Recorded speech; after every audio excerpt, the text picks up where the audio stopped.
Well, good afternoon. I'm joined today by the man with the snow plows, Ron Brundage, and I want to talk to you both about COVID and about how we're doing on snow removal.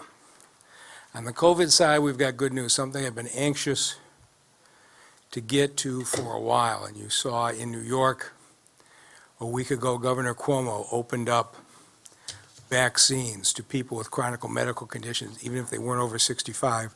I'm really pleased that Governor Whitmer is one of the first in the country to do that.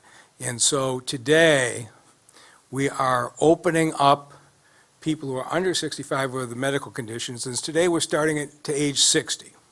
So if you are 60 or older, and you have a chronic medical condition that makes you more vulnerable to COVID, you can call right now. You can get an appointment. You'll have an appointment by Friday if you want it.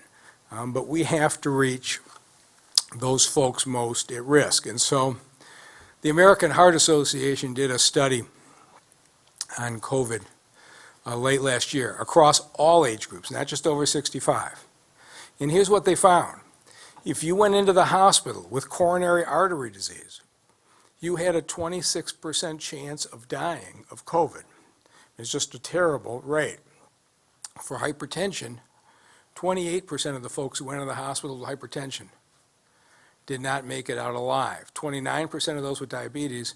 And if you went into the hospital last year with heart failure and you got COVID, you had more than a 1 in 3 chance of dying in that hospital. And age, without a doubt, is the biggest predictor of those who are going to die. But the second biggest predictor is your underlying health condition. And the truth is that a 55 or 60-year-old with congestive heart failure is more likely to die of COVID than a 70-year-old who's a walker every day. It's just the case. So we had to start somewhere. And the governor's approach to start with age, which has been tracked by the CDC and everybody else in the country, was right. Now in the city of Detroit, we're making enough progress with our 15,000 vaccines a week that we can open it up to our most medically vulnerable residents. So if you are 60 or older and you've got a chronic condition, it can be cancer, it can be diabetes, it could be COPD, it could be Alzheimer's, which makes it very difficult to wear masks and separate, or any of these types of diseases. Call the number, get an appointment, we'll get you in right away. If you think about where we're going with this, I'm hoping before long, once we get to the 60-year-olds, we come down to the 55-year-olds. There is a real chance that by April, we can have everybody in the city who wants to be vaccinated that's high risk of dying from COVID. We have a very real chance that all of our most at-risk residents can have gotten that vaccine. That is our goal, and we are going to stay with it. So when you call 230-0505, tell the operator what your condition is. When you pull up to the TCF center, you just have to show them evidence. Your pill bottle, in most cases, will be the easiest thing, whether it's hypertension, whatever your condition is. You can show them your prescription bottle, you could have a health provider note, you could have an insurance record, any other documentation that shows that you do have the condition. You just have to be a Detroit resident with that condition, and the appointments are available as early as Friday.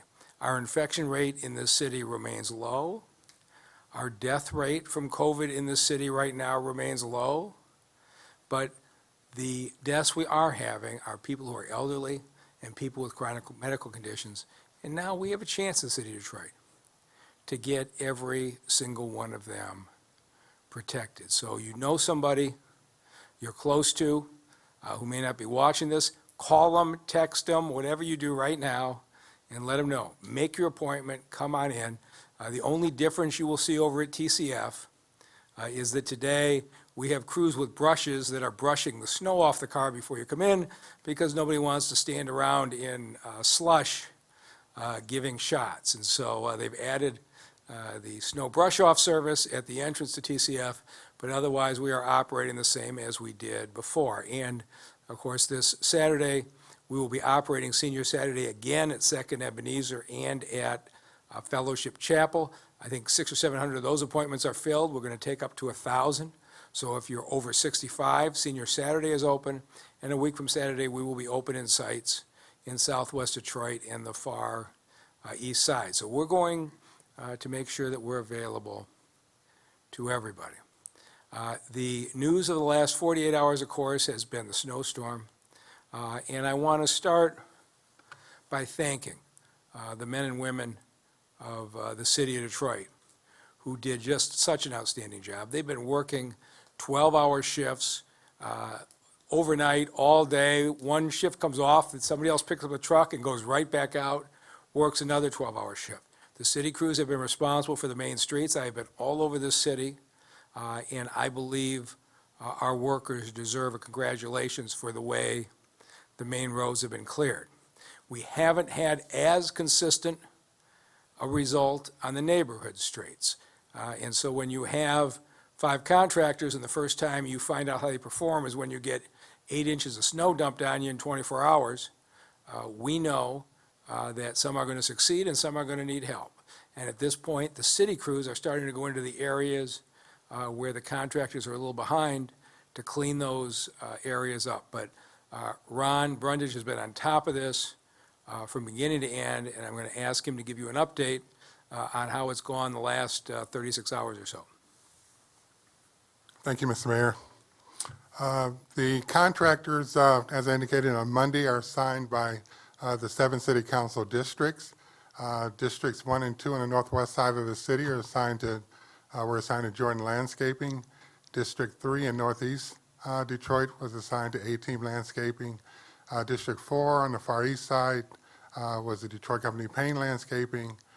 Districts 5 and 6, which cover portions of the east side, west side, as well as Midtown in the city, and then also Southwest Detroit in District 6, were awarded to Gibraltar Landscaping, with District 7 on the far west side awarded to A-Team Landscaping. And you can see 3 of the contractors each had 2 city council districts each. First of all, I'd just like to say the majority of the streets, residential streets, have been plowed to this point. And as the mayor indicated, we did mobilize city crews today to support those areas where the contractors hadn't been able to complete. And again, that's because now that we've gotten to the point where our city crews that have been previously working on major roads and gotten the major roads clear, it allowed for us to provide some resources to support the work in the residential streets, because of course our goal is to get all of the streets plowed as quickly as possible. It's been more than 24 hours since the contractors were activated, and about 85% of the streets have been reported as completed. We were utilizing city inspectors to verify the work. The majority of the work that's been reported that's been completed has been verified, but we still have city inspectors out there ensuring that the streets were not only plowed, but they were plowed in a manner that's consistent with what we require. And again, as the mayor indicated, we are utilizing crews from the Department of Public Works and the General Services Department to supplement the work that the contractors are doing so that we can get all of our residential streets completed as quickly as possible. The residential plowing contracts are awarded on a lump sum basis per individual city council district. So obviously contractors that weren't able to complete 100% of their work, that they're only going to be paid first for the portion of the work that they completed, and they were also going to be looking at the overall performance to determine whether or not some of the penalty clauses that are in the contract are going to be assessed. And we'll make that determination over the next few days as we assess all of the different components that factored into the rate of completion. Just a reminder to our residents that are out there, you should expect when the contractors come down your street that they should plow at least a 16-foot lane on your street. And if anyone feels that their street was either unplowed or wasn't plowed satisfactory, you can contact the city. And with that, I'll turn it back over to the mayor. So at this point, we would like you to be our eyes and ears. And I know Ron Brundage was really pleased when he got an early morning phone call from me, and I was reporting to him on some of the Lower East Side neighborhoods that had not been plowed yet. And everybody can do what I did and report in. So at this point, 85% are in. We don't care whether you have the most beautiful block in this city or there's only 3 occupied houses on your block. We are going to come and clean your neighborhood street. And if it isn't done by now, you can report to us one of 2 ways. One is lots of folks have figured out how to use the Detroit app, and the app on residential snow removal. Just put in the address on your block. Our inspectors will come out. If it hasn't been appropriately done, either we'll get the contractor to come back or one of the city DPW crews will be down there. If you don't yet have the improved Detroit app, you can call the DPW at 313-224-0033. Somebody will answer the phone from 8 a.m. to 6 p.m. and they will radio your report out to our inspectors. So our reports are now that 85% of the neighborhood streets have been cleared. That is literally being updated by the minute. But that doesn't mean that there aren't some we don't know about.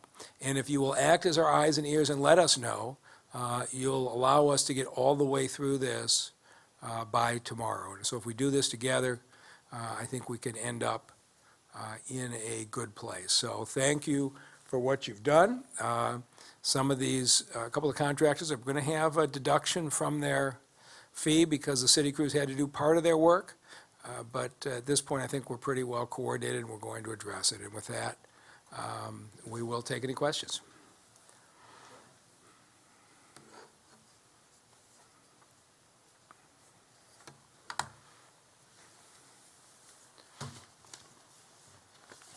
Good afternoon Good afternoon. to you or to Ron. Can you describe, we've heard for the last couple of days about the penalty if a contractor didn't get done within that 24-hour period and you're at 85%. How do you calculate whatever their financial penalty would be if they haven't met the terms of the contract? So we're going to look at the overall picture, and I really can't go into detail at this particular moment, but there's specific components that are in the contract. We're going to look at, again, how much of the work wasn't completed within the time that was allotted. We're going to look at how they performed after we notified them that there were some areas of streets that hadn't been completed. So we're going to look at a few different things, and we'll make that determination in terms of what the appropriate penalty assessment would be. We'll give you a full report when the assessment is done. And so is that a week away or so? I would say, yeah. I mean, there's 2 things. One is if they didn't do 20% of the work and DPW had to do that 20%, obviously they won't be paid for that 20%. But if it was more egregious than that, there's actually some provisions for some penalties. But we're still in the middle of this, so we want to give you one accurate report. But I would think within a week, don't you think, we'd have a Yes. full report? Anything that stands out in your mind so far in terms of, for lack of better terminology, somebody dropping the ball? I wouldn't say that. One of the most important things that we've observed for the streets that our inspectors have had an opportunity to go out and take a look at it, whether it was a contractor that completed their work or not, the quality of the plow has been extremely good. So first of all, we're very happy with the level of service that each of our contractors has been providing to our residents. So, we're just going to take a look at it. We'll completely assess everything that occurred that led up to not all of the streets being completed within the allotted time period and make the appropriate assessment. So a couple of them did not get through the streets as fast as they should have, and we're going to evaluate for the next snow. Are these the right mix of contractors? Do we need to reallocate some of this? But we go through this every time. When the first snow of the winter hits, that's when we find out for sure. On paper, they have the right number of trucks and the right number of employees. But getting out in the middle of a snowstorm and executing is a challenging job. We had a number of contractors did extremely well. We had a couple that just could not keep up with the pace, and we're dealing with that now. I don't know, Ron, if you can address this specifically, but one of the streets that sort of came to light this morning during morning newscast was McDougal over near East Jefferson. A lady was saying that that wasn't plowed, and shortly after that was on the air, then a couple of city trucks did show up. But now I talked to that contractor specifically, and they said, well, we have to double check whether that was one of ours to do, whether it was indeed residential, or if it was more of a main street. Do you happen to know right offhand on that specific one? I did see that story. There were actually two streets that were involved. One was St. Moran Place, which is a residential street. I think the resident that the reporter talked to lived on St. Moran Place. And then the other street was McDougal, and there's a portion of McDougal that is a major road. So it could have been a combination of both city and contractor responsibility. Okay. And I know you addressed this too about the phone app, but you also put out the number because not everybody has the ability, yours truly, to navigate a smartphone. So there is this number now that can also be put out. And Ron will help you download the Improve Detroit app at the end of the news conference. And show me how to operate it. Right. Thank you. It's actually, even you can operate it, Chip. I need all that.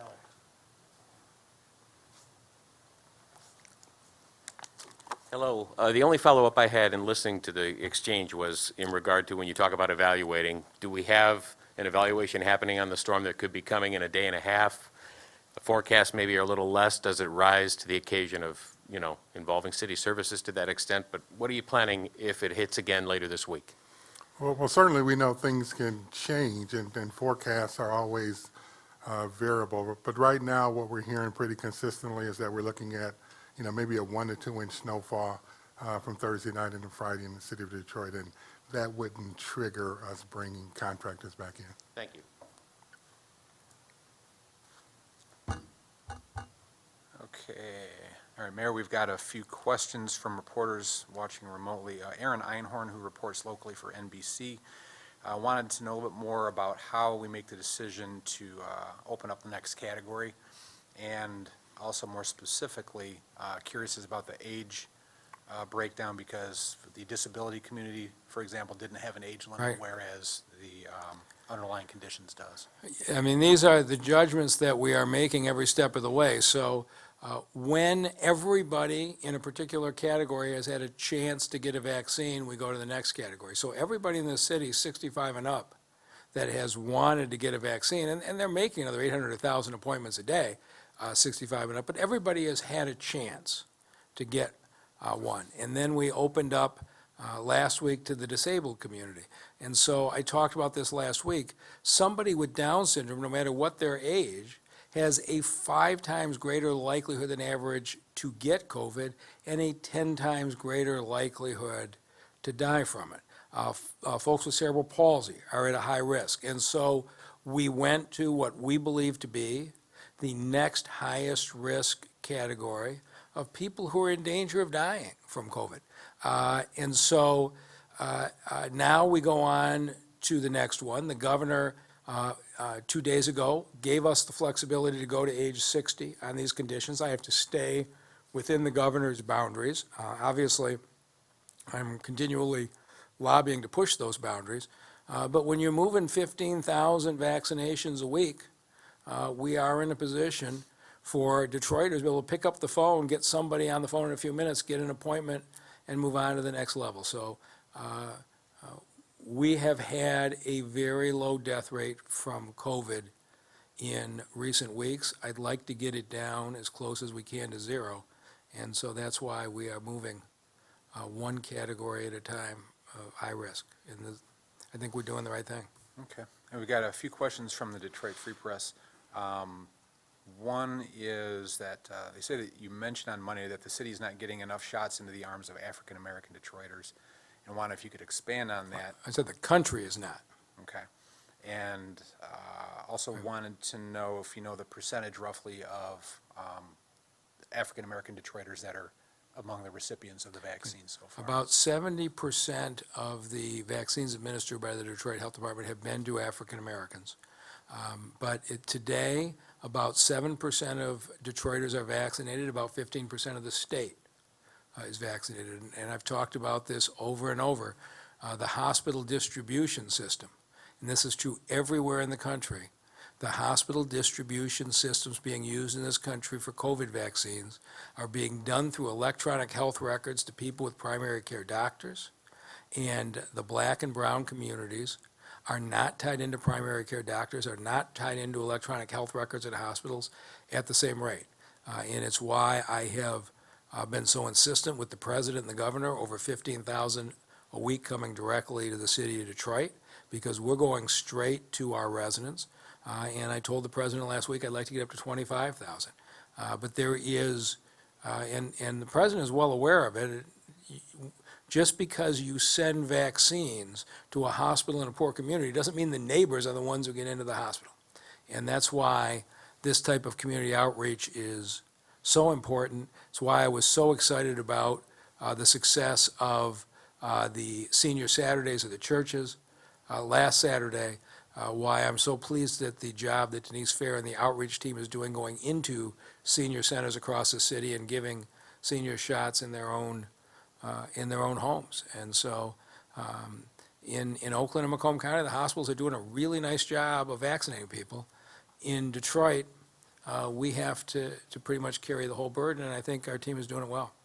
Okay, and that kind of leads into a question that we hear periodically, and that is, are we seeing any concerns about vaccine hesitancy in Detroit? Yeah, at some point, it's going to be an issue, but right now, anybody who's been over to the TCF Center knows, we got 2,500, 3,000 a day coming through. So I think the day will come when hesitancy is an issue, but right now, everybody who's at high risk, who wants an appointment can get one, and we're just going to keep expanding eligibility.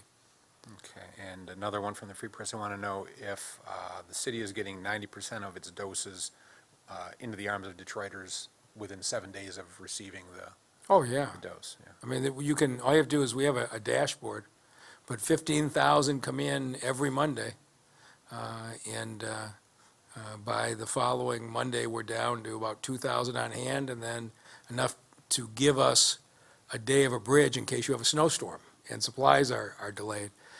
And then 15,000 more come in the next Monday, and then they're out the door again by the following Monday. So it's been excellent. We have not been having any trouble getting the vaccines out. Okay, I'm not sure if I'm clear on what's behind this question. They want to know if expanding eligibility to more groups of people will affect distribution overall in the city. Yeah, it means more people get shots. One last question from the Free Press. I want to know if you will be at the Pfizer plant tomorrow when President Now, Biden- I do Detroit, the governor does Kalamazoo. All right. And last question is a different topic from the Detroit News.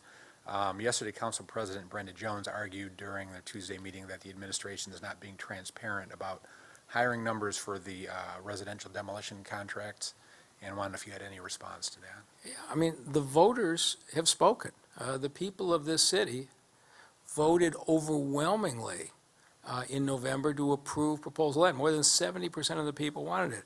I know we have an individual council member who was against Proposal N, who tried to keep the voters from being able to vote, and is going to vote no on every single contract because she just disagrees with it.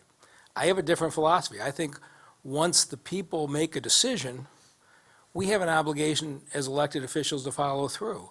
And the public voted to have the demolitions go forward. So the first round of bids went out, and 7 contractors won. It was open competitive bidding. They were the 7 low bidders. They're entitled to the contract. And all 7 low bidders are Detroit contractors. 5 of them are black contractors in the city of Detroit. So we're in a situation where 7 Detroiters win the low bid. They're ready to go to work. And as one of them said to me yesterday, I've been doing business in the city for 20 years, and when somebody's a low bidder, they get a job. Now, when we get to be low bidders, there's all these obstacles and questions and delays. I thought the city of Detroit was supposed to be for Detroit companies, and so it's my hope that council, and I think they will respect the fact that the voters have spoken. They want these houses down, and I'm really pleased about the fact that it's going to be Detroiters doing the work, and I hope it gets approved quickly. All right, thank you. That was the last question. All right, thank you all very much.